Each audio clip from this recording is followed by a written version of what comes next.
말씀 중심적인 믿음. 두 번째, 신명기 6장 1절에서 9절 말씀. 전편에 이어서 계속됩니다. 이원론적 생활도 버리라. 예전에 이단 시비에 걸린 목사가 목회자 세미나에서 말했다. 하루에 7시간 이상 기도하지 않는 목사가 목사입니까? 기도하라는 강력한 도전으로서 은혜도 되지만 그런 논리가 지나치면 이원론으로 흘러 기독교의 근본 진리를 망친다. 그는 매일 예배당에서 7시간 앉아 기도해야 영성도 깊어지고 교회도 부흥된다고 주장하지만 기도하는 시간의 양이나 교회의 크기만이 영성의 증거나 하나님을 사랑하는 증거가 아니다. 성경에 쉬지 말고 기도하라는 말씀은 예배당에 24시간 앉아 기도하라는 말씀이 아니다. 그 말씀의 더욱 깊은 뜻은 모든 일을 기도하는 마음으로 하라는 뜻이다. 목회자가 일정 기간 금식 기도도 하고 하루에 7시간이나 17시간도 기도할 수 있다. 그러나 1년 내내 매일 그렇게 기도한다고 말하는 것은 영적인 과시가 될 수도 있다. 매일 기도 시간은 2시간이면 충분하다.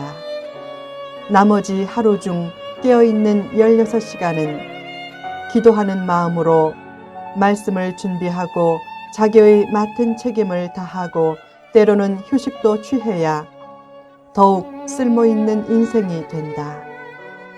온세기, 즉 온라인 새벽기도 사역을 처음 시작할 때는 매일 새벽 기도회를 끝내고 새벽 말씀을 40%로 축약해 회원들에게 보냈다.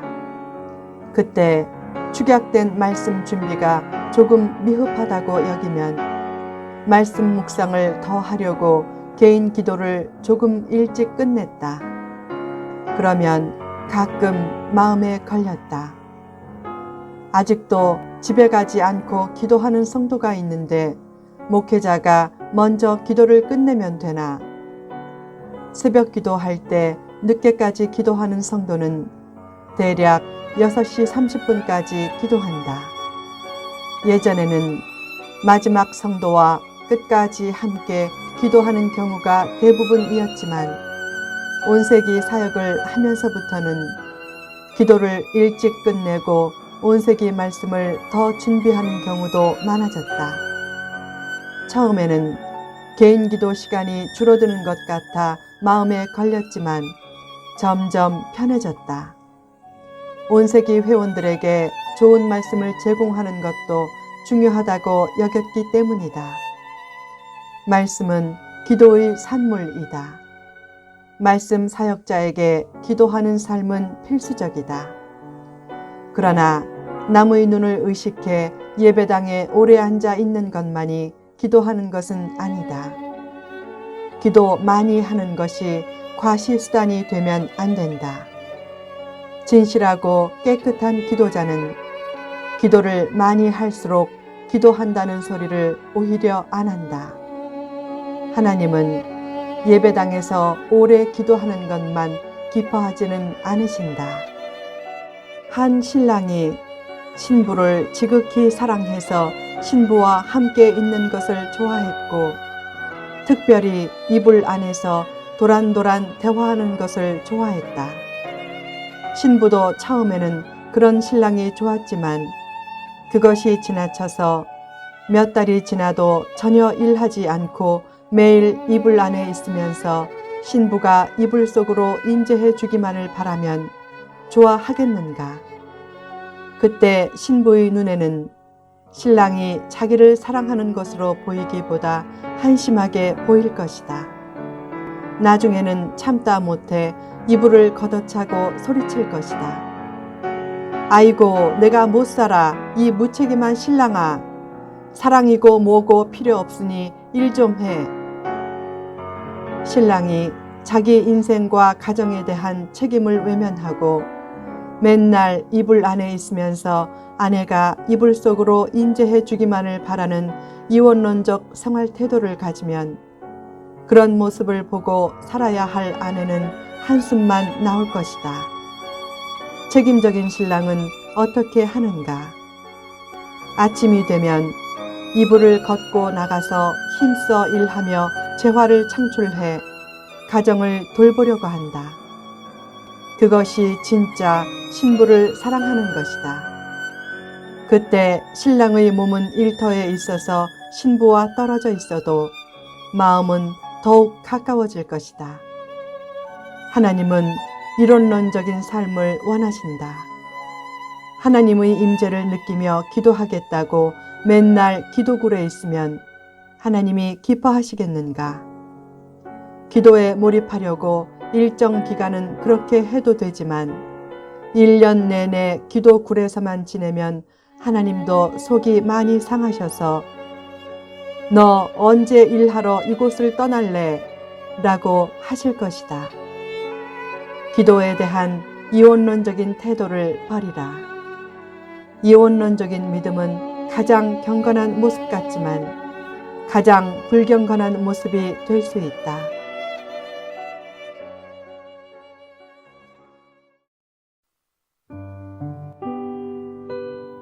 말씀 중심적인 믿음.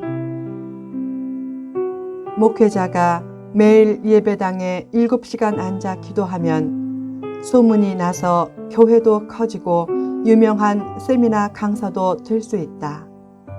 그러나 그런 신앙 태도를 보편화시키면 교회는 점차 세상과 괴리된다.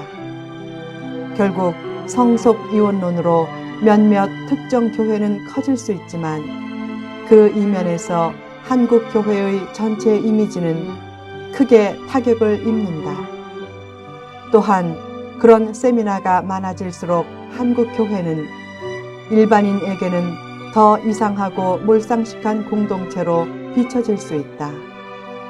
한 이원론 세미나 강사는 자기는 교회에서 청년들의 종아리를 때리고 그때 청년들은 눈물을 흘리며 강단 위에서 매를 맞는다고 하면서 카리스마를 은근히 과시한다. 그런 얘기를 하면서 세미나에 참석한 목사들에게도 종아리를 때린다. 그러면 나이든 목사들이 내가 기도하지 않아서 그렇습니다. 라고 눈물 흘리며 종아리를 맞는다. 그 장면이 교회 안에서 볼 때는 감동적일 수 있지만 일반인들 눈에는 비정상과 몰상식으로 보이기 쉽다. 극단적인 이원론은 사람을 열성파로 만들기에 교회 성장 방법론으로는 안성맞춤일 수 있다.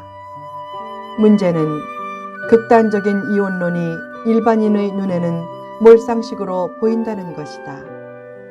결국 소수의 극단적인 이원론 교회는 커지지만 한국 교회의 전체 이미지는 훼손되고 일반인들의 교회에 대한 반감은 점차 심해지면서 전체 한국 교회는 더 어려워진다. 결국 극단적인 이원론은 자기만 살고 남은 죽이는 방법론이 되기 쉽다.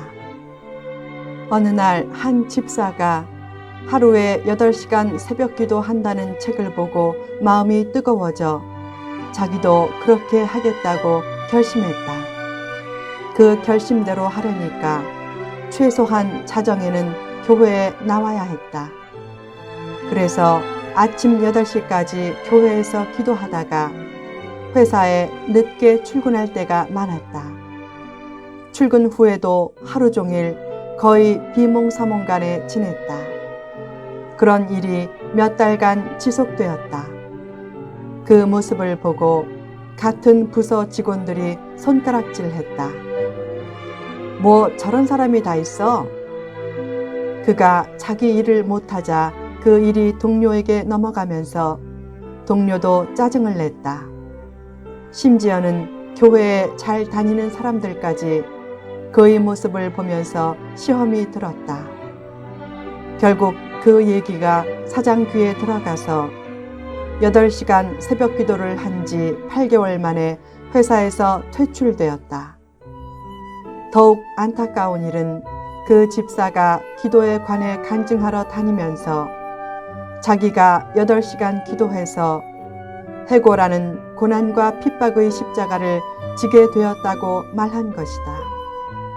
그것은 십자가에 대한 심각한 모독이다.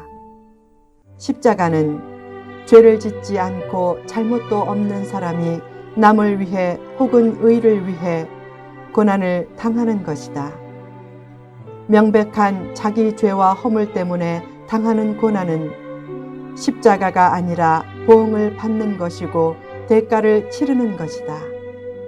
어떤 집사가 사기를 쳐서 감옥에 갔다면 그것은 고난의 십자가가 아니고 죄에 대해 벌을 받은 것이다.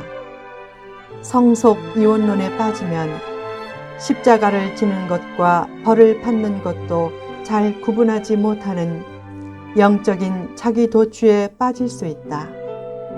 극단적인 이혼론이 진리인 것처럼 행세하면 기독교는 세상을 변화시키는 진리가 될 수 없다. 기도한다고 산에만 있지 말라. 적절하게 기도하고 산을 내려가 세상의 빛과 소금의 역할을 감당하고 창조적인 에너지를 세상에 나눠주라. 매일 새벽기도 8시간 한다고 자랑하는 사람보다 한두 시간 정도만 기도하고 나머지는 기도하는 마음으로 살림도 잘하고 공부도 잘하고 회사원 생활도 잘하고 사업과 사역도 잘하는 사람이 진짜 기도하는 사람이다. 또한 화끈한 감정이나 표적이나 과시가 없어도 묵묵히 말씀의 원리대로 사는 말씀 중심적인 믿음이 중요하다.